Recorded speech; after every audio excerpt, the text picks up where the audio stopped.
Bonjour à toutes et à tous, quel plaisir de vous retrouver dans Ensemble c'est mieux. Mais oui, vous êtes là, nous sommes là, nous allons pouvoir partager ensemble de la bonne humeur, de la convivialité, des bons plans, des découvertes, tout ça estampillé 100% régional. Ensemble c'est mieux, ça commence maintenant tout de suite avec Émilie et Charlie. Bonjour, capitaine. Bonjour, ben oui, vous avez été marin, vous, c'est vrai? Oui, entre autres, et ce sera la thématique du jour. Je vous en dis pas plus, c'est un petit indice. En effet, un sommaire très aquatique aujourd'hui. Regardez. Aujourd'hui, nous allons vous parler de l'Ogramie, une association qui multiplie les opérations en faveur des poissons migrateurs sur le bassin de la Loire et qui milite pour sauver certaines espèces menacées par l'activité de l'homme. Nous serons tout oui avec Émilie et son invité. Nous parlerons également du tourisme fluvial. Mais oui, qui n'a pas rêvé un jour de voguer sur un bateau au rythme des passages d'écluses? Charlie et son invité nous proposent de découvrir la Loire, ses affluents, sa faune et sa flore au plus près de l'eau.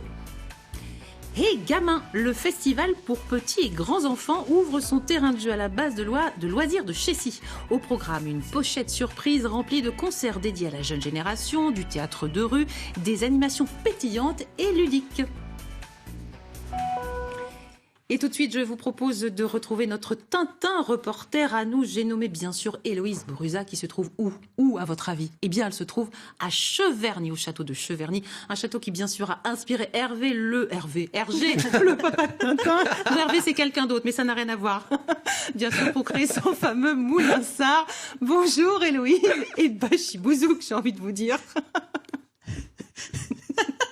Bonjour Frédéric, bonjour à tous. Alors je pense que Tonnerre de Brest serait un petit peu plus raccord avec la météo tristoune du jour. Mais bon, ne vous inquiétez pas, on va vous mettre plein de belles images dans vos yeux. Oui, on est au château de Cheverny et oui, je suis ravie de vous présenter un de ces châteaux incontournables de notre région. Château, parc, jardin. On peut aussi y faire de très jolies balades sur l'eau. On peut découvrir des expos très très intéressantes. On va vous montrer tout ça. Ce château, il a aussi une autre particularité, c'est que c'est le premier en France à avoir ouvert au public. Il me semble que c'était en 1922. Autre particularité, eh bien c'est la même famille qui y réside depuis 6 siècles. Alors bien sûr, on va vous parler de son histoire, de son architecture. On va s'engouffrer dans les très jolis intérieurs de ce château. Et puis, bien sûr, on va vous parler du célèbre reporter Tintin et de son acolyte Milou. D'ailleurs, moi, j'avais plutôt un faible pour Milou quand j'étais petite que pour Tintin. Vous aussi, Frédéric? Mais complètement, voilà. Bien sûr, on aimait bien ce petit chien. Allez, à tout à l'heure, ma Tintine, pour les aventures du château de Cheverny. Allez, tout de suite, on va parler des poissons migrateurs. C'est vrai, on connaît les oiseaux migrateurs, mais beaucoup moins. Voilà, des espèces qui migrent au niveau des poissons. On en parle avec Émilie et notre invitée. Et notre invitée, c'est Aurore Bézès. Bonjour Aurore. Bonjour. Soyez la bienvenue. Merci. Vous êtes la directrice de l'association l'Ogramie, dont on va parler avec Émilie. Ça vous a tapé dans l'œil, hein? Oui, alors c'est vrai que les poissons migrateurs n'ont pas d'ailes, effectivement. Mais non, hein. C'est vrai qu'ils se frayent, excusez-moi du jeu de mots, un chemin dans nos cours d'eau aussi, en région Centre-Val de Loire. Alors, je crois qu'on a tous besoin d'une petite explication déjà. Qu'est-ce qu'un poisson migrateur? Qu'est-ce qui le caractérise? Alors en fait, on dit grands migrateurs parce que tous les poissons migrent, mais ceux-là, ils ont la particularité de migrer de l'eau douce à l'eau salée. Et ils ont besoin de migrer dans ces deux milieux pour faire l'ensemble de leur cycle de vie. Si on devait citer 3-4 espèces. Le plus connu, c'est le saumon, mais oui. on a aussi l'anguille. Alors les moins connus, il y a la lauze, mais c'est la cousine du hareng, voilà, et qui est devenue donc un grand migrateur. Et puis ceci vous avez passe aussi par la chez nous? lamproie. Tout cela passe effectivement en région Centre-Val de Loire, et notamment pour le saumon, c'est un endroit capital puisqu'en fait, ils passent par ce secteur-là pour aller dans le Haut-Allier. Et ils n'ont aucun problème d'adaptation Oui, de c'est passer ça. du salé Au sucré? Non, ça va bien. Vas-y, allez-y. à l'eau douce. Au sucré. Non, effectivement, il y a tout un tas de mécanismes qui se mettent en route. Ça s'appelle l'osmorégulation. Wow. C'est la capacité qu'ont les cellules à réguler le sel qu'il y a dans le poisson. Par contre, merci Charlie, ils ont un petit peu plus de mal à s'adapter aux aménagements des humains, aménagement des cours d'eau, à la dégradation de la qualité de l'eau, Eh au oui. changement climatique, à la surpêche, au braconnage. et je crois qu'ils sont du coup sur la liste rouge mondiale des espèces menacées, c'est vrai ? Tout à fait, ils sont tous menacés à plus ou moins grand degré. L'anguille est celle qui est la plus menacée actuellement, l'anguille européenne. Vous avez aussi le saumon, la lauze et la lamproie en moindre mesure. Donc toutes ces espèces justement nécessitent une protection spécifique parce qu'en fait si on les perd, elles sont irremplaçables. C'est un patrimoine vivant qui ne peut pas être remplacé par une autre espèce prise ailleurs. Pour information, le saumon de Loire, il reste à peu près 500 individus. Waouh. On a essayé tout un tas d'introductions, des Comparé poissons avant, canadiens, des poissons même bretons ou basques en Loire, Ouais. ça ne fonctionne pas. Pourquoi ? C'est-à-dire que si on C'est vraiment part, endémique, quoi. parce que le trajet est particulier sur ces poissons. Ils font 1000 km en Loire, c'est très particulier. Les Bretons font que quelques centaines de kilomètres. Et donc, il a une strature, une capacité de nage qui est adaptée à cette grande distance. Donc, Alors, si vous on parlez perd, de la c'est Bretagne, définitif. justement, en fouillant pour chercher les chiffres, justement, de la disparition de ces poissons migrateurs. J'ai lu un constat alarmant de fin 2018 qui disait qu'en Bretagne, justement, sur ces 50 dernières années, les effectifs des poissons migrateurs avaient chuté de manière catastrophique avec le saumon, la lamproie, l'anguille, la truite de mer. Est-ce que c'est le même constat en région Centre-Val de Loire ? Alors justement, on essaie de travailler entre les Bretons, les Basques. Il y a des associations migrateurs comme les miennes, il y en a partout en France, il y en a 10 autres. Et on confronte nos résultats. Les résultats sont communs, c'est-à-dire que toutes ces espèces sont de façon commune menacées. Après, avec des degrés divers, nous par exemple, le saumon, on est en restauration. C'est-à-dire qu'il restait qu'une petite centaine d'individus il y a moins de 20 ans. Et aujourd'hui, vous voyez, on en a 500. Donc on est en progression.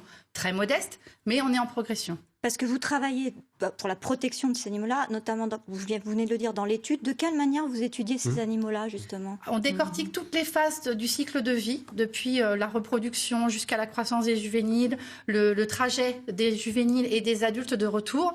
Et on évalue en fait les difficultés de leur parcours de vie. Et ensuite, on essaie de mettre en place des actions qui permettent de résoudre leurs problèmes. Comment vous les suivez, ces animaux-là ? Il y a tout un tas de méthodes. Alors, on a le plus classiquement la pêche à l'électricité. Donc, en fait, c'est une capture spécifique. Le poisson n'est pas du tout abîmé, évidemment. pas blessé. Voilà, on le capture, on le mesure et on le remet aussitôt à l'eau. Mais vous avez des opérations de plus grande ampleur qui sont du radiopistage. On voit souvent ça chez les ours, les loups ou autres animaux. Ce sont des émetteurs. Alors, pour les gros mammifères, on met des colliers. C'est ça. Pour nous, les poissons, on leur fait manger une petite bague.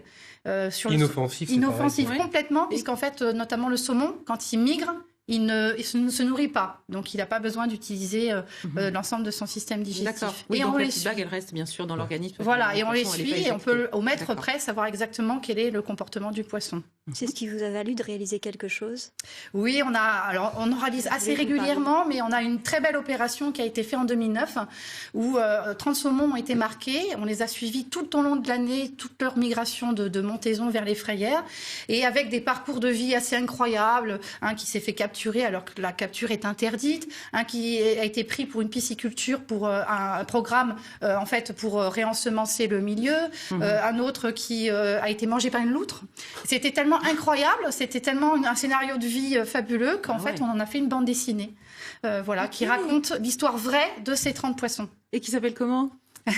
L'allié du saumon. Ah, c'est joli ça, l'allié du saumon. Alors, on a parlé bien sûr de la collecte, de l'analyse des données, de tout ça, mais il y a aussi la transmission, c'est-à-dire que vous faites tout ça aussi pour faire comprendre au public que voilà, cette faune, elle est fragile, 500 saumons, voilà, c'est très très peu. Comment vous communiquez ? Effectivement, alors on a mis en place un site internet, c'est un peu logique, qui met en fait à disposition tous les jours les comptages des poissons. Vous pouvez savoir exactement aujourd'hui combien de saumons sont disposés sur l'ensemble du bassin. On a des réseaux de surveillance.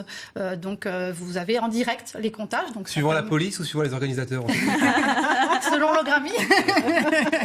C'est des comptages très précis, 365 jours sur 365, 24 heures sur 24. Donc, on est extrêmement sûr de nos comptages, sachant que en fait, nos stations de visualisation sont disposées à des endroits stratégiques et les poissons ne peuvent passer que par ces endroits-là. Donc, voilà. Et après, on a développé tout un tas de jeux pour la jeunesse. C'était important aussi que les jeunes soient sensibilisés à cette problématique. Donc ça va du tout petit puzzle 6 pièces pour les enfants pour reconstituer un poisson dans le bon ordre, avec une petite difficulté entre la truite et le saumon puisqu'ils sont très cousins. On a fait exprès, les couleurs sont les mêmes. Donc voilà, on a donné un petit peu un challenge. Oui, puis il y a aussi ce jeu-là. Il y a tout un tas de jeux. Il y a un jeu de cartes qui permet de différencier les 100 espèces de poissons que l'on a aujourd'hui en France par des signes distinctifs. Donc ça apprend à reconnaître les poissons. Bref, il y a énormément de jeux. Tout ça est téléchargeable en fait sur le site gratuitement. Donc vous pouvez l'imprimer à la maison. Et si on veut la vraie boîte de jeu, on peut aussi la commander. Et après, sur on peut la Internet. demander. Voilà, il y a une boîte qui a été fabriquée en vrai, oserais-je dire, et qu'on peut redonner au prix de fabrication, voilà, sur le site Et internet. je conseille vivement à toutes les familles, voilà, de jouer à ouais. ces jeux éducatifs très intelligents. Et pour ça, vous allez sur le site de Logrami, logrami.fr. Vous aurez toutes les infos dont on vient de parler aujourd'hui, et puis les boîtes de jeux aussi qui sont en ligne. Merci beaucoup, Aurore Bézet, d'être passé nous voir. Nous, on va retourner au château de Cheverny avec Héloïse qui va nous raconter l'histoire de ce magnifique château.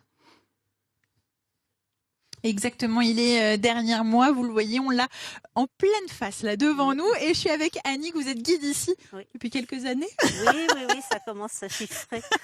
Puis bientôt ce sera terminé, donc voilà. Mais bon, 30 années de maison de Cheverny, c'est pas mal. Du coup, ce château, vous le connaissez par cœur. Son histoire, elle démarre quand à ce château? Alors, début du XVIIe, fin de construction 1634, ça a été construit d'un seul jet.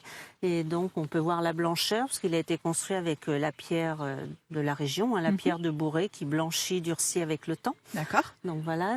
Sauf que vous me disiez qu'avant lui, il y a eu un précédent château. Alors, il y a eu un autre château qui était appelé Forteresse, donc un château sûrement très austère, très froid, très triste, et qui a été entièrement détruit pour pouvoir construire celui-ci. Donc, à l'initiative du comte Henri Hureau de Cheverny.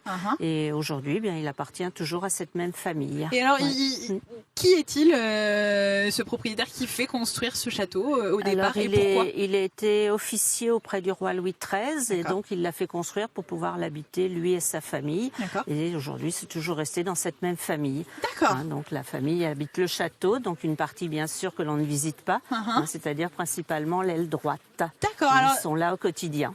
mais super. Voilà. Un château qui, paraît-il, est dans son jus, enfin n'a pas bougé. Non, depuis le début. Alors, être dans son jus, c'est pas la bonne expression, mais en tout cas, qui n'a pas bougé depuis le début. La façade n'a jamais été restaurée. Là, à l'intérieur, on a des pièces vraiment d'origine, d'apparat, avec des peintures du XVIIe siècle. Voilà. C'est assez impressionnant, c'est plutôt rare même pour la région. Oui. Puis il a eu cette chance d'appartenir toujours à cette même famille. Donc chaque génération en a pris soin et a su le transmettre aux générations futures et a su aussi garder tout le mobilier en place.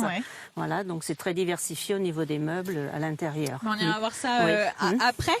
Pour ce qui est de la construction, de l'architecture, style classique. Louis XIII, oui, classique. Voilà. Ça veut dire quoi la ça s'exprime comment? La sobriété, voilà, cette rigueur comme ça, très linéaire. Voilà, il a été construit vraiment d'un seul jet. Et alors, qu'est-ce qui le caractérise? Moi, on m'a expliqué qu'il y avait des pavillons sur le côté, c'est ça? Voilà, c'est les deux pavillons que l'on peut voir là de chaque côté. Et puis avec dans les niches en façade, on peut voir les empereurs romains, parce que tout ce qui était antique était très à la mode au XVIIe, avec notamment tout au centre le buste de Jules César. D'accord, c'est un château qui est intégré dans un immense domaine. Alors là, autour du château, on a un parc clos qui fait à peu près 110 hectares.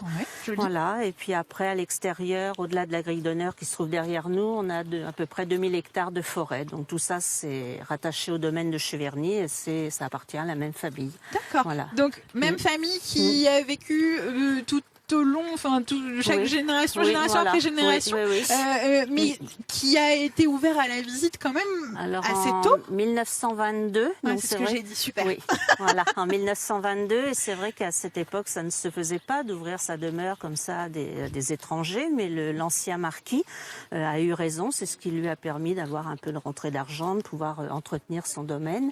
Voilà. Et c'était ça qui a guidé son choix au départ d'ouvrir les portes de son château à la visite. Je pense, oui. Puis après, en 1936, avec l'arrivée des congés payés, les gens pouvaient partir en vacances, mais n'avaient pas spécialement de moyens de locomotion pour partir. Donc il a eu des contacts avec la SNCF pour faire venir un peu les gens en Val-de-Loire, en Touraine, et voilà, pour faire venir les gens visiter la région des châteaux de la vallée de la Loire. Vous avez quelle perception de ce château? Vous les connaissez, j'imagine, les autres châteaux de la Loire. Celui-ci, il est à part, non? Oui, il est agréable puisqu'il reste à taille humaine. Voilà, les pièces, on pourrait très bien y vivre encore aujourd'hui. Voilà, il suffirait d'enlever des cordes, des poteaux, de pouvoir s'installer, prendre un livre. Alors par contre, pas devant la cheminée parce qu'il n'y aura pas de feu de cheminée. Mais voilà, on n'en fait plus des feux de cheminée, c'est trop dangereux, c'est ça? Oui, ça c'est la hantise du propriétaire. D'accord. Voilà. Comme ça a souvent été le cas chez les résidents de château, le feu c'était vraiment la crainte principale. Oui. Mais là, donc, ça en fait vraiment. Il a une bonne longueur de façade, 70 mètres à peu près, mais il n'est pas très large, à peu près 10 mètres au minimum, 14 mètres au maximum au niveau des ailes, de chaque côté des pavillons. Et qu'est-ce qui se trouve en haut justement de chacun de ces pavillons? Donc c'est juste, c'est pas un château de défense, donc c'est pas pour regarder aux alentours. C'est purement esthétique. Voilà, oui, je pense, oui. D'accord. Voilà. Et on va aller, on va aller à l'intérieur justement, se mettre un petit peu à l'abri. Oui, voilà. Et puis vous montrer la suite, vous allez voir, c'est vraiment somptueux. À tout à l'heure, ma chère Héloïse. Eh bien, nous, on va ouvrir notre dossier du jour, le temps que vous déambuliez dans les allées du château. Et aujourd'hui, on va parler du tourisme fluvial.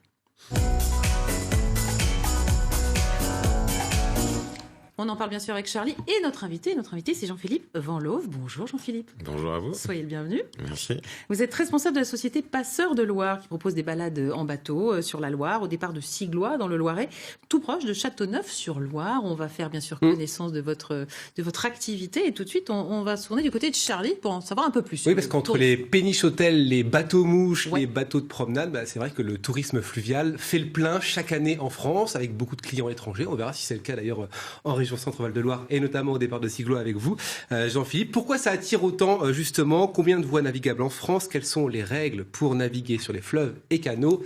Explication dans cette vidéo, regardez. Ah, le charme du voyage le long des canaux et des fleuves. Voguer paisiblement au rythme du courant et des écluses. Pas étonnant que le tourisme fluvial attire de plus en plus de monde. Chaque année, plus de 10 millions de personnes jouent aux marins d'eau douce pendant leurs vacances. Enfin, la plupart font juste une promenade. Mais en péniche hôtel sur le canal du Midi ou encore en paquebot fluvial sur le Rhin, on peut aussi vivre une vraie croisière sans partir au large. Il faut dire que même sans quitter l'Hexagone, il y a de quoi naviguer. 8500 km de voies navigables. Cocorico, nous avons le premier réseau d'Europe. Mais attention moussaillons, comme sur la route, il y a des règles pour naviguer sur les fleuves et les canaux. Pour être capitaine d'un bateau de plus de 5 mètres de long ou d'une puissance de plus de 4,5 kW, il faut un permis. Comme sur la route, il y a des limitations de vitesse, des règles de stationnement ou de dépassement. Pas question de jouer les pirates d'eau douce. Il faut même une certaine technique, notamment pour passer les écluses. Et si vous avez le mal de mer, enfin de fleuve, vous pouvez toujours suivre le courant à cheval, à pied ou en vélo. Car les voies navigables sont très souvent bordées de chemins. Et oui, jadis, on tractait les péniches avec des chevaux ou même à la force des bras. Mais avant d'être un moyen de transport pour touristes en quête de lenteur et de paysages bucoliques, les péniches et les barges servaient avant tout au commerce. Allez, souquez les artimuses, levez l'ancre, on part en vacances. Ça donne envie, hein. Ah ouais. Pourquoi pas? En tout cas, on peut le faire avec vous depuis 2006, je crois, au départ. C'est ça, depuis l'été 2006. De Siglois. Où est-ce qu'on peut aller sur la Loire avec Passeurs de Loire? Alors bon, on est sur un petit parcours, hein, ça dépend un petit peu, c'est vrai, du niveau de la Loire, mais depuis 2006, on a toujours réussi à naviguer dans un endroit qu'on appelle le Val d'Or, les méandres de Guy. En fait, c'est un secteur où la Loire fait des jolies boucles, et donc on a un paysage plutôt sauvage, et c'est plutôt ça qu'on découvre, en tout cas avec nous à Siglois. C'est le méandre et puis ses habitants. Combien de personnes vous transportez chaque année? Ça représente combien? C'est tous les ans un peu en progression, et l'an dernier on a accueilli un peu plus de 8000 personnes. Ah oui, c'est énorme. Disons qu'il a fallu du temps pour qu'il y ait autant de gens, puisqu'on est un peu au milieu de nulle part dans la campagne, un joli petit village à Siglois, mais le bouche à oreille, et puis... Des clients étrangers ou pas? Je parlais de clients étrangers. Pas beaucoup. Il y a un peu de passage, c'est vrai, on a plutôt pas mal de Belges, quelques Anglais, quelques Allemands, un peu de Néerlandais, mais au départ beaucoup des locaux et de plus en plus des groupes aussi qui viennent des départements limitrophes. J'imagine qu'il y a des spécificités qui peuvent surprendre les touristes. Dévoilez-nous un petit peu les secrets de cette Loire, de ce fleuve Loire. Ça change en fait depuis 14 ans qu'on fait ces balades, on voit le paysage évoluer, donc c'est ça qu'on raconte.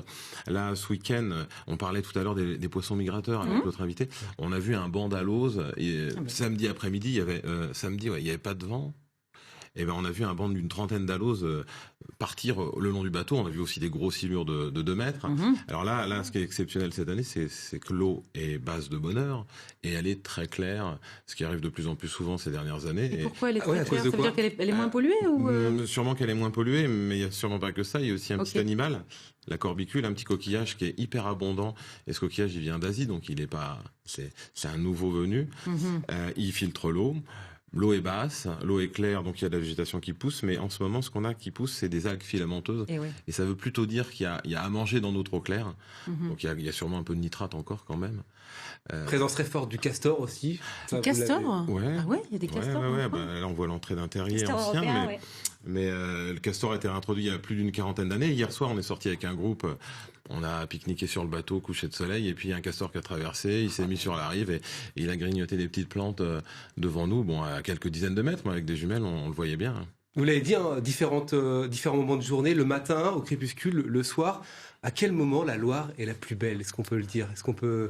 Ça dépend beaucoup de la lumière. Moi, ce matin, j'y étais avec un petit groupe et il pleuvait, c'était super aussi. On était à l'abri. Voilà, on a des bateaux qui sont abrités, pas tous, mais on était sur un bateau abrité. Quel genre de bateau justement vous avez Alors on a 3 bateaux. On les a construits nous-mêmes en s'inspirant de ce qui existait autrefois. Alors celui qu'on a pu voir sur celui-là, par exemple, la Grande Aigrette. Donc on est bien quand il pleut et puis quand il fait très chaud, c'est pas mal. On l'a construit sur le type des bateaux qu'on appelait les chalands. Alors au début il y avait un mât et une voile sur ce bateau, mais on a mis la voile à l'horizontale, comme ça on est à l'ombre l'été. On est à l'abri de la pluie quand il pleut. Et puis il est assez confortable. On a une vue à 360 degrés et donc on découvre bien un paysage sur ce bateau. Après on en a un autre avec une cabane vitrée. Donc là, depuis l'hiver dernier, on peut naviguer même l'hiver. Ça c'est voilà, celui-là, la Lose, le fameux poisson migrateur. Alors, en quoi il est spécifique ce bateau ? En fait, il est inspiré des Tout-Cabanais. La Tout-Cabanais, traditionnellement, c'était le bateau des pêcheurs de saumon. Et c'est vrai que alors là, c'était la remontée. Puisqu'il était en aluminium et on l'a fait construire à Chalonnes et on l'a remonté par la Loire l'automne 2017, 300 km, 10 jours de navigation. C'était pas simple. Ouais, j'imagine, ouais. Et donc on l'a fait très vitré parce que ce qu'on voulait, c'est quand on va sur la Loire, on va pas forcément voir un bateau, on va voir la Loire. Et dans ce bateau, le gros avantage, c'est que quand il fait froid, on est au chaud et on voit vraiment bien la Loire. Et ça vous permet de naviguer même l'hiver. C'est ça. Et je crois qu'il peut contenir 12 personnes. C'est ça. Et puis il a une capacité de 12 passagers. Bon, on a plein d'autres questions à vous poser dans un instant. On va continuer bien évidemment à parler du tourisme fluvial avec vous, Jean-Philippe et Charlie. Et tout de suite, on va retrouver Héloïse dans le château de Cheverny. Moi, j'avais une petite question pour vous, ma chère Héloïse. Je me demandais si, pour les visiteurs, le grand public, Cheverny est toujours associé à Hergé, et non pas Hervé, et Tintin, bien évidemment. Je vais poser la question à Annick directement.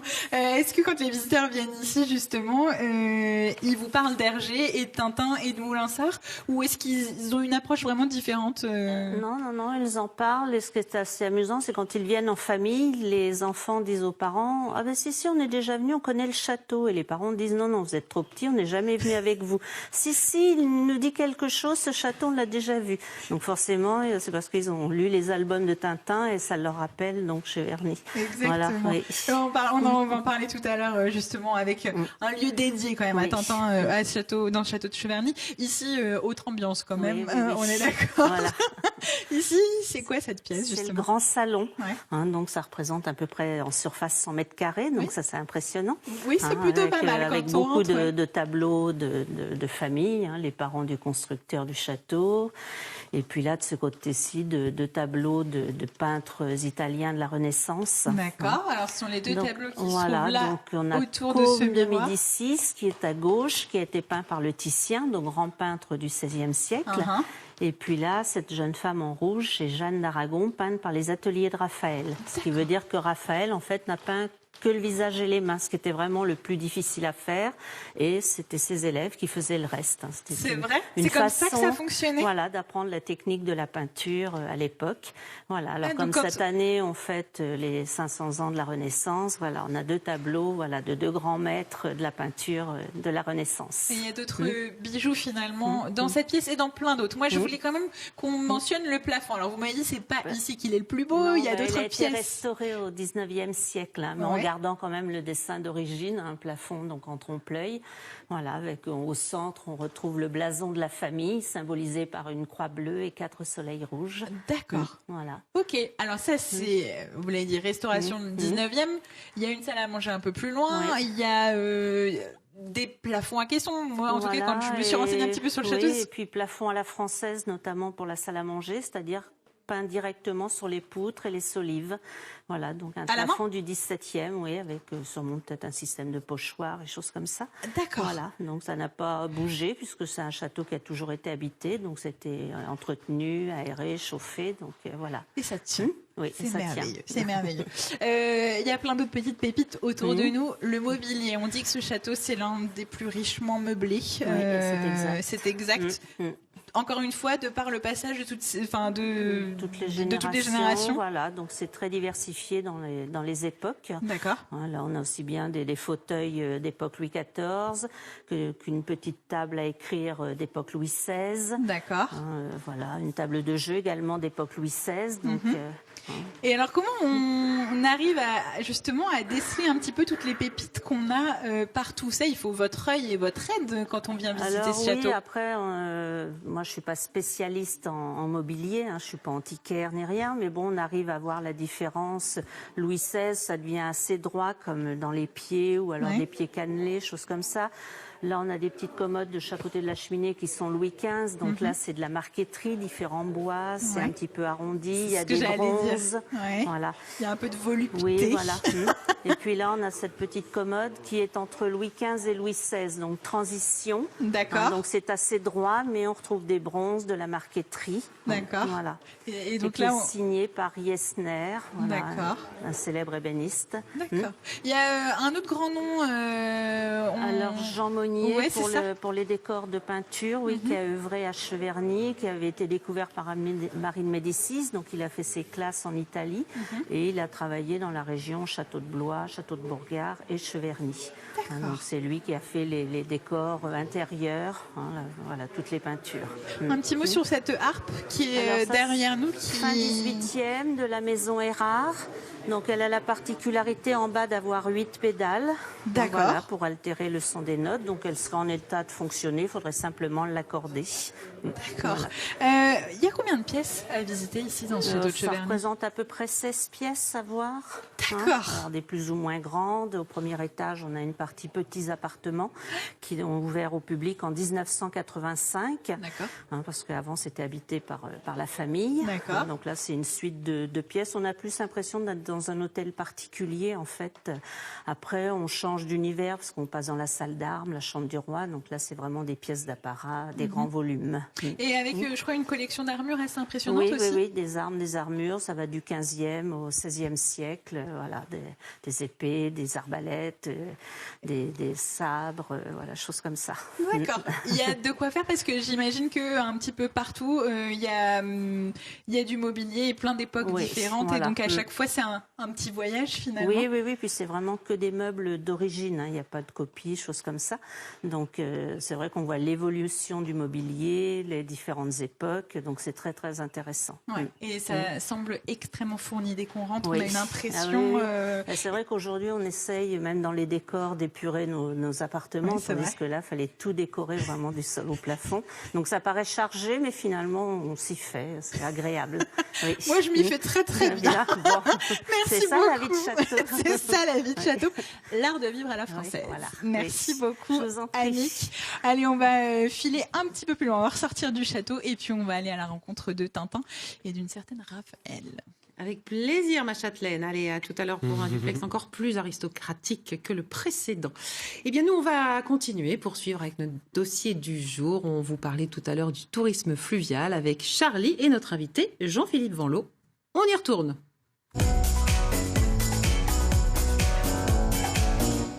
Avec une question importante qu'on n'a pas posée, est-ce qu'il faut une permission spécifique pour naviguer sur la Loire ? Alors, si vous voulez naviguer sur la Loire, vous pouvez, à vos risques et périls. Parce que la Loire est déclassée, donc on peut la naviguer. Il y a un arrêté, il y a un règlement de police particulier au département du Loiret sur la Loire. Ça veut dire quoi, déclassé? Ça veut dire qu'en fait, c'est pas une voie navigable. La Loire, elle est navigable à partir de Bouchemen, à partir de la confluence de la Maine. Et là, elle est balisée, et là, c'est plutôt facile de naviguer. Ici, il n'est pas interdit de naviguer, mais il faut quand même respecter le code fluvial et le règlement de police du département. D'accord, donc assez risqué péril si on est un particulier, voilà. Mais quand, comme vous, on fait du transport de personnes. Alors moi, j'ai donc des bateaux qui sont des bateaux à passagers. Donc, même si on les a construits nous-mêmes, on a travaillé avec un expert, et donc il y a des renouvellements réguliers des titres de navigation pour s'assurer la qualité du bateau et donc de la sécurité surtout des passagers à bord, parce que c'est ça qui est important quand même. Une fois que les gens ont mis le pied sur le bateau, ils sont sous notre responsabilité, et donc c'est un métier. Et est-ce que tout le monde respecte ça en région Centre-Val de Loire? Alors, des fois, on voit des choses qui sont peut-être pas très claires. C'est une activité qui est en train de se développer. Je suis pas le premier en région Centre à avoir fait ces balades. Je pense à l'association Milliard-Raboton à Chaumont-sur-Loire, dont on s'est un petit peu inspiré au début. Donc, j'ai une pensée pour Jean qui avait créé cette activité. Et en fait, il faut être avec des professionnels. C'est quoi un professionnel? C'est d'abord quelqu'un qui maîtrise son bateau, mais il faut quand même des permis, il faut avoir le PSC1, il faut savoir secourir les passagers s'il y avait un problème. Évidemment. Mais voilà, on fait pas n'importe quoi. Et il faut comment dire... faut essayer de respecter tout ça. Il faut respecter. Non, mais tout le monde ne le fait pas forcément, c'est ça. Voilà. Parce que bon, des fois on voit les fêtes de mariniers, on boit bien des coups, mais voilà, nous on est en charge des passagers, c'est un vrai métier. Évidemment, il faut faire très attention à eux. Et puis, je crois qu'on a compris le message. Et en plus, nous on fait découvrir vraiment le côté environnemental de la Loire. Bon. Question, oui, téléspectatrice, c'est Océane qui nous pose la question. On y répond. Regardez. Bonjour, je m'appelle Océane et je viens de Montargis. J'ai une question sur le tourisme fluvial. J'aimerais connaître les lieux à visiter en bateau ou en péniche dans ma région. Merci Océane pour la question. Montargis, canal de Briard, j'imagine, visiter, oui, je crois que c'est quand même le point touristique sur le tourisme fluvial dans le Loiret, c'est Briard. Je crois qu'il y a des balades sur le canal, on peut naviguer sur le pont canal et voir la Loire depuis le pont canal. Il me semble qu'à Chalette-sur-Loing, il y a aussi un bateau qui s'appelle Ville de Chalette qui navigue sur le canal du Loing.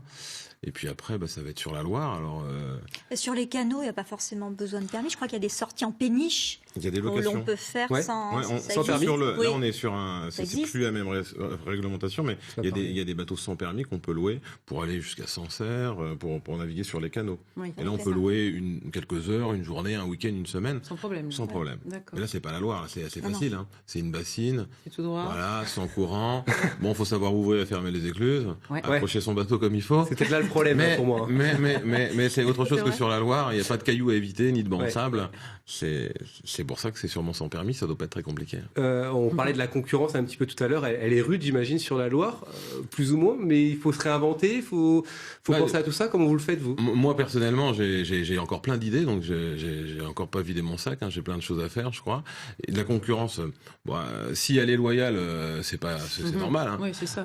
Après, on s'aperçoit qu'il y a quand même de plus en plus de gens qui sont attirés vers ces balades découvertes de la Loire. Il y a maintenant 3 autres associations dans le département qui les proposent régulièrement et qui le font en respectant les règles. Comment on peut faire en tant que touriste? On a bien compris qu'il y avait des petits malins qui suivaient la mode. Comment on peut faire en tant que touriste, nous, pour savoir qu'on a affaire à quelqu'un de sérieux qui allait, on va pas lui demander ses diplômes quand même. Non, la région Centre fait quelque chose pour ça. On était tous justement dans une formation cet hiver sur le registre Qualitourisme, Qualinature, parce que on est en train tous de passer un petit peu cette certification là. Ça c'est un label qui prouve que vous avez affaire en tout cas à des gens de confiance et de qualité. Pour l'instant on les a pas, mais c'est quelque chose qui est en cours. Ça va se faire. Il y aura un label floqué qui nous garantira. Alors on parlait des dates de circulation. Vous parlez de ce bateau qui permet de circuler l'hiver, mais en gros, c'est de quand à quand? Alors, on a beaucoup plus de monde à la belle saison, d'avril à octobre. Et là, au mois de juin, les week-ends de juin, c'est là qu'on travaille vraiment le plus. Sortie de fin d'année, on accueille pas mal de scolaires aussi. Donc c'est en ce moment que les scolaires font leur sortie de fin d'année.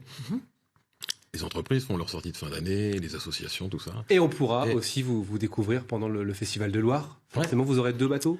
On y sera avec 2 bateaux.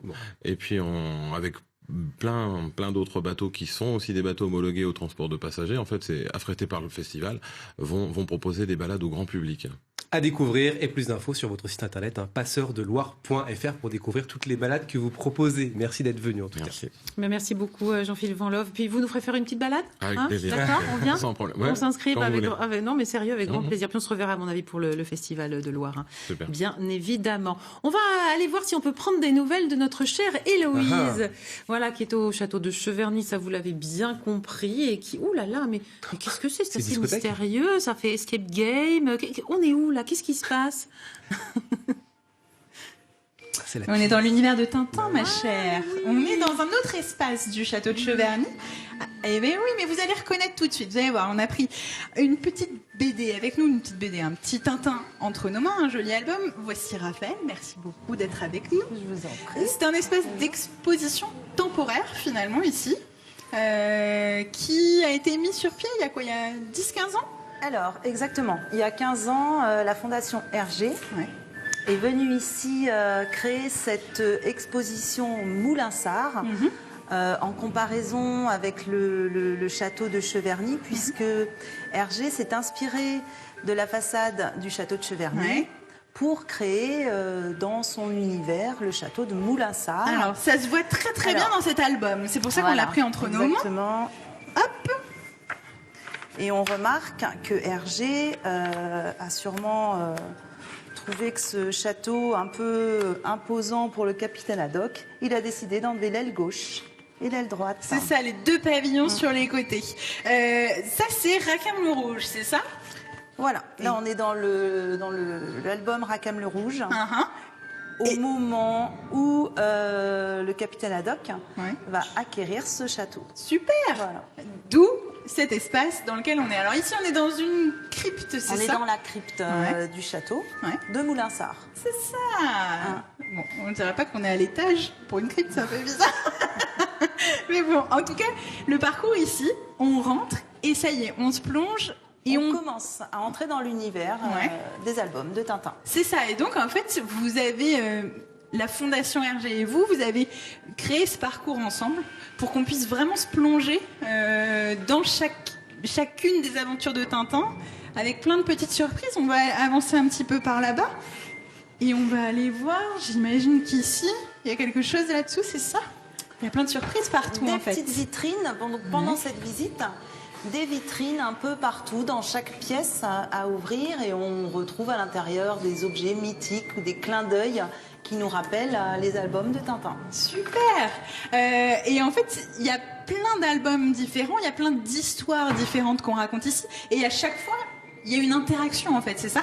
Exactement, notamment dans les sons également, donc dans le visuel, dans le toucher également, dans les sons. Là, j'ai un petit peu envie de m'endormir. Il y a une petite berceuse quand même, on est d'accord. Voilà. Là, c'est plutôt sympa. Musique douce. Alors ici, ça m'a l'air un petit peu doux, il me semble. On va avancer. Qui fait un... Oui. Ah oui, oui, oui. Ouh. Alors ici, c'est quoi? Là, on est dans la salle à manger de Moulinsart. Donc, un des albums, notamment les 7 boules de cristal, où se passe cette scène ici. D'accord. Donc l'interactivité avec le téléphone. Qui sonne, qu'on doit aller décrocher. C'est intéressant. C'est vrai? Voilà, ça attendez. sonne souvent. J'y vais. Alors, je décroche. Allô? Alors, et voilà, la boucherie sans eau. Exactement ça, c'est la boucherie sans eau. Super. Ok, je raccroche. On avance ou pas? Allez, on avance. On continue. En tout cas, c'est un super espace ici, pareil, avec plein de petites surprises partout. Et là, on rentre dans le labo du professeur Tournesol, c'est ça? Voilà, donc là on arrive dans le laboratoire qui dans les albums se trouve à côté du château de Moulinsart. D'accord. Il y a trois expériences qui sont prêtes. D'accord. Et le visiteur peut les faire démarrer en appuyant sur les boutons. C'est vrai que c'est sympa parce qu'il y a des lumières, il y a de la musique, il y a des sons vraiment un petit peu partout. C'est une expo qui marche bien, c'est une expo qui attire du monde ici. Oh oui, en fait, c'est un bon complément de la visite historique du château. Ici, c'est vraiment plus ludique. Les adultes comme les enfants aiment beaucoup retrouver ce côté de Tintin, de l'univers de Tintin. Puis c'est une expérience un peu immersive en fait dans l'univers, donc c'est vraiment sympa. On rentre vraiment dans Moulinsart. Alors il y a ça, effectivement, il y a cette partie-là, toute cette expo-là qui est à découvrir, mais il se passe plein de trucs toute l'année ici dans ce château, on est d'accord. Moi, j'ai souvenir d'images que j'ai vues d'un festival des Vénitiens, il paraît que c'est bientôt. Oui, alors, vous êtes bien informés, les Vénitiens, c'est bientôt. Alors, c'est une fois dans l'année, et c'est le 22 et le 23 juin prochain. Et voilà, impeccable. On vient déguiser, c'est ça? On vient costumer? Non, nous, on accueille un groupe de Vénitiens qui arrive, plus d'une 50aine de Vénitiens vont venir costumer, passer le week-end avec nous à Cheverny, le samedi et le dimanche, et on propose à cette occasion le samedi soir, le samedi 22 juin, une soirée spéciale où on va ouvrir le château au public pour une grande soirée festive avec feux d'artifice et danse des Vénitiens. Merci beaucoup Raphaël. Je vous donnerai aussi d'autres dates et d'autres animations à venir parce qu'il se passe tout le temps quelque chose ici au château de Cheverny, mais on se retrouve dans un petit instant pour en parler justement. Avec grand plaisir. Et moi, le 22 juin, je viens déguisé en Castafiore. Ça vous va? Ouais. Et je chante pareil, hein. Quoi? Allez. Oh bah je vous entends plus, ma chère Héloïse. On vous a coupé le sifflet, c'est pas gentil ça. On se retrouve tout à l'heure, vous me donnerez votre réponse. Et tout de suite, eh bien, on vous propose des petites sorties ciné, elles sont toutes fraîches. Et après, c'est vous qui voyez, hein, c'est comme d'hab. Hein. Cette semaine, dans le Petit Cinéma, on a choisi 3 films et voilà pourquoi vous les aimerez. Ou pas. Si vous aimez les histoires d'amour, celles qui font rêver, celles qui font pleurer, celles qu'un drame rend impossible, ne manquez pas L'autre continent, le second long-métrage de Romain Cogitor avec Déborah François et Paul Ami, formant un couple atypique et bouleversant. Maria et Olivier tombent amoureux à Taïwan, où ils sont tous les deux guides. Quand Olivier apprend qu'il est rongé par une tumeur, j'ai pas envie que tu tombes avec moi. Maria est persuadée que la force de leur amour parviendra à le sauver.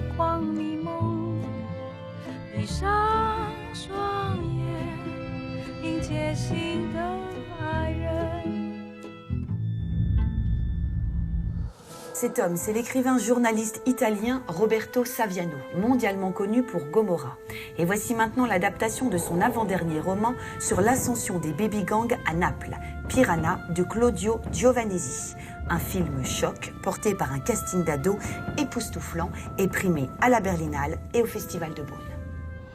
Nicolas et sa bande de copains ont à peine 15 ans et un rêve, régner sur Naples à l'instar de leur modèle, les parrains de la Camorra. Déterminés et armés, ils vont prendre peu à peu les quartiers de la ville.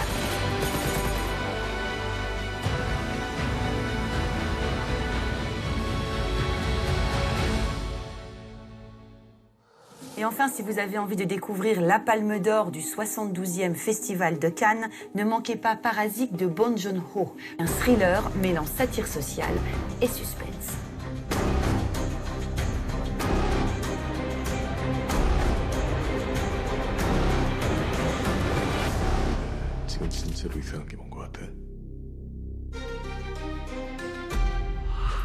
C'était notre sélection. Maintenant, c'est vous qui voyez ou pas.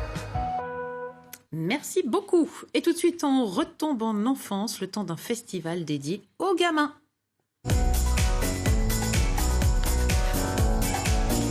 Et gamins, c'est le nom de ce festival pour petits et grands, bien sûr, qui aura lieu samedi 15 et dimanche 16 juin à la base de loisirs de Chessy. Et pour en parler, on reçoit un grand gamin, il s'appelle Mathieu Dufaux. Bonjour Mathieu. Bonjour. Vous allez bien? Ça va, ouais. Ouais. Alors, je peux dire que vous êtes programmateur à l'Astrolabe, vous pouvez le dire. La scène orléanaise des musiques actuelles, un 3e étage de la piscine, de la patinoire. La piscine la patinoire se transforme en piscine d'été, non, c'est pas vrai. C'est pas ça l'idée, mais oui, ça pourrait être le cas. Tout est possible. Non, mais en gros, programmateur à l'Astrolabe, bien évidemment, l'Astrolabe qui organise entre autres 2 festivals. Il y a Hop Hop Hop, dont on a parlé d'ailleurs, je crois, c'est ça? C'est au mois de septembre. C'est au mois de septembre, on en a parlé l'année dernière. Dans le 9h50, c'est donc ça, dans votre émission à vous deux? Ça revient pour la 4e édition, Ouais. Et le deuxième festival dont on va parler, c'est Egamin, le fameux Egamin, 8e édition déjà. Vous, Mathieu, vous étiez présent lors du démarrage de ce festival. Racontez-nous comment est venue cette idée. L'idée est venue parce qu'on voulait faire avec l'équipe, et certains étaient pères ou mères de famille, l'idée de faire une fête de la musique pour les enfants. Puisque la fête de la musique, c'est chouette, mais à Orléans-Centre, il y a plein de groupes de rock, de def, de machin, et pour les tout petits, c'est un peu difficile d'approche, quoi, voilà. Et on s'est dit pourquoi pas le faire sur Orléans, ça peut plus se faire sur Orléans. Moi, j'ai séjourné pendant des années à Chécy, et je savais qu'il y avait une ville qui était volontaire pour accueillir des événements. Et on l'a fait sur cette base de loisirs qui est assez verdoyante, entre le canal et puis la Loire, qui est plutôt chouette, et dans lequel s'est impliquée la ville de Chécy, en mettant à disposition du personnel, du moyen matériel et puis des moyens financiers également. Et ça attire beaucoup de monde chaque année. J'y suis allé l'année dernière. Alors, c'était bien, c'est chouette. Ouais, c'est chouette. En plus, il faisait beau. Il y a des pas mal de choses. Globalement, il fait assez beau sur chaque édition. Donc, on a eu, ça fait 8 éditions qu'on n'a pas utilisé des espaces, l'espace Georges Sand qui est prévu, voilà. Okay. Et en l'occurrence, en termes de fréquentation, depuis l'année dernière, on est à pas loin de 5000 sur les 2 jours. Donc ça, il y a plein d'enfants partout, plein de tontons, plein de pères de famille, de grandes sœurs, grands frères. Oui, c'est ça. Les adultes restent. On les dépose pas. Les adultes restent. Non. Les adultes sont autorisés. Les adultes sont autorisés. Ils viennent avec leur glacière, ils viennent avec à manger et à boire. Ils ont une vision de 360 sur leurs enfants. Et dans ces cas-là, les enfants gambadent, font ce qu'ils veulent, et puis les adultes parlent entre eux, boivent des coups. Et puis voilà. Oui, c'est ça. Et puis c'est un espace clos, sécurisé, donc du coup c'est rassurant pour tout le monde, évidemment. Moi, je voudrais savoir pourquoi ça s'appelle Egamin. Egamin, c'est tiré du film belge dans lequel Benoît Poulvord s'est raté. Egamin laisse pas traîner ton fils dans le bois. Alors comme ça, c'est un peu glauque, mais c'est un film un peu culte. C'est du 3e degré. Et il y a la Loire, on n'en a pas encore perdu des gamins, mais sait-on jamais. Moi, je suis sûre que c'est ultra sécurisé. Alors, Egamin, je le disais, c'est un peu comme une pochette surprise. Racontez-nous ce qu'on trouve dedans. On trouve chaque année des choses différentes. On y trouve de la musique parce que c'est notre cœur de métier. On y trouve de l'art de rue, on y trouve des bibliothécaires qui racontent des belles histoires, qui vendent des bouquins, leur fonds, tous les 2 ou 3 ans. La bibliothèque de la ville de Chécy, on y trouve des jeux en bois, on y trouve des ateliers maquillage. On y trouve le service animation qui va aussi prendre en charge une disco soupe. Disco soupe, racontez-nous ce que c'est que la disco soupe. C'est comment on sollicite les vendeurs de légumes et de fruits qui ont des rebuts, et l'idée c'est de les recycler, de les vendre avant qu'ils soient complètement périmés. Sur base de la loi anti-gaspillage. Voilà, et de sensibiliser les enfants, les parents sur le gaspillage, et d'en faire des jus, des soupes fraîches, des soupes d'été. Que vont faire les enfants, les ados, bien évidemment. Exactement, nous on va les regarder, on va déguster. Excellent. Alors je voudrais qu'on revienne sur la musique, parce que c'est quand même un peu le point fort bien sûr du festival, pas que je sais. 5 rendez-vous musicaux en 2 jours, c'est bien ça. J'aimerais qu'on parle de ce groupe du Malawi. Il s'appelle comment? Mada Litso Band, c'est un groupe effectivement qui est un petit État qui est au nord de l'Afrique du Sud. Qui viennent pour une tournée, rassurez-vous, ils viennent pas juste que pour une date. Ça aurait été fort. Et pour le coup, c'est un peu cette idée aussi dans les gamins, c'est d'à la fois toucher les gamins, parce que même si la langue les touche pas, etc., mais c'est le rythme, c'est la rythmique. Et c'est assez groovy, et puis les parents vont suivre, de manière si les parents dansent, les enfants dansent, et inversement. Et c'est de pas faire que de la proposition jeune public pour jeune public, c'est de toucher, d'éveiller la curiosité des enfants, quoi. C'est ça. Il y a aussi Sous le béton, c'est ça? Ouais, ça c'est un duo de choc habitué aux enfants et qui propose des spectacles régulièrement pour les enfants, qu'on a déjà fait dans le cadre de l'Astrolabe et qu'on refait avec leur nouveau spectacle à Egamin. C'est ça, funk hip-hop, on peut le dire. Ouais, totalement. Ça groove, c'est génial. Et puis il y a quelque chose que moi j'ai repéré, que j'aimais beaucoup, parce que bon, je suis des années 70, c'est le bal boom, quoi. Enfin, le bal, la boom. Le bal, la boom, alors c'est alors un peu différent, c'est-à-dire que là il y a 2 danseuses qui vont vraiment apprendre les enfants à avoir à bouger leur corps, à s'entremêler entre eux, etc., et à pouvoir danser, associé à un DJ qui va passer de la musique improbable, de la musique thaïlandaise, de la musique d'Afrique du Sud, de la musique, et ils vont danser là-dessus. Qui va clôturer le samedi soir autour d'une boom pendant 2 heures. Oui, c'est ça. Et puis il y a aussi quelque chose de très sympathique, ce sont les chaises musicales. C'est quelque chose que vous avez repéré depuis Liège en Belgique, c'est ça? C'est à Liège, c'est pour clôturer un festival pour adultes. Le dimanche, tous les enfants, tous les adultes reviennent avec leurs 2 gueules de bois de la veille et de l'avant-veille, et arrivent avec leurs enfants qui disent papa, je veux participer, mais tais-toi, j'ai mal au crâne. Et donc ça danse autour des chaises, et il n'y a que des règles un peu pas traditionnel, avec un humour assez chouette. Et c'est 3 Liégeois qui débarquent, que j'ai découvert là-bas. Et ça fait la 3e ou 4e édition, et c'est assez débile. Ouais. C'est assez débile, on adore quand c'est débile et sympathique. Puis les Belges, ils sont tellement chouettes. On les adore, nos copains belges. Je voudrais qu'on dise un mot très rapidement sur l'affiche, parce que moi je l'ai beaucoup aimée. Elle est signée Alice Dufay, c'est ça? Ouais, une Canaise. Vite fait, qu'est-ce qu'on peut dire sur cette jeune femme? Illustratrice qui fait plein de choses à la fois avec des couturières, sur des étoiles de soie, sur des étoiles de tissu, sur de la faïence également, qui fait tout genre de dessins assez fins, qui fait des illustrations pour enfants et adultes, qui fait plein de choses. C'est Alice Dufay, vous pouvez la voir sur les réseaux sociaux. Et moi j'ai découvert il y a quelques années, et là c'était l'occasion de renouveler avec un visuel qui est autour un peu des îles. Oui, c'est ça, et c'est à la fois enfantin et adulte. Enfin voilà, c'est un doux mélange qui représente bien votre festival qui fédère, hein. Voilà, qui rassemble les petits et les grands. Et puis un dernier mot, bien sûr, sur les infos pratiques, comme on dit, c'est un festival gratuit ou payant? Gratuit. Bravo. On peut arriver avec sa glacière, vous avez dit, mais on peut aussi se restaurer sur place. Si vous n'avez pas de glacière, si vous n'avez pas d'idée pour faire à manger, on en a pour vous. On peut à la fois vendre à boire et vendre à manger. Super. Donc viendez bien sûr à Égamin, ce festival qui aura lieu les 15 et 16 juin à la base de loisirs de Chessy. Pour toute information, vous allez sur le site de l'Astrolabe, www.lastrolabe.org, ou sur le Facebook Festival Égamin, c'est ça? C'est ça. Merci beaucoup Mathieu d'être passé Merci nous voir. Et on va retrouver notre gamine adorée, notre gamine des duplex, c'est Héloïse, pour un dernier petite balade au château de Cheverny dans le potager. Et du coup, je vous ai, je vous ai prévenu n'importe quoi. Je vous ai entendu tout à l'heure me dire que vous viendriez en Castafiore. Ne vous inquiétez pas, j'ai prévenu tout le monde. Ils vous laisseront bien rentrer, ma chère Frédéric. Ne vous inquiétez pas. 22-23 juin, donc Festival des Vénitiens. Vous pouvez venir. Ce sera un très très beau week-end ici à Cheverny. Un autre beau week-end, ce sera le suivant, celui du 29-30. Ce sera Jazz in Cheverny. Et il y aura aussi un très très beau concert ici au château, entre autres choses, dans la commune de Cheverny. Et puis il se passe des choses tout au long de l'année, on l'a dit. N'hésitez pas à aller voir le site internet du château de Cheverny. Il est ouvert 365 jours par an.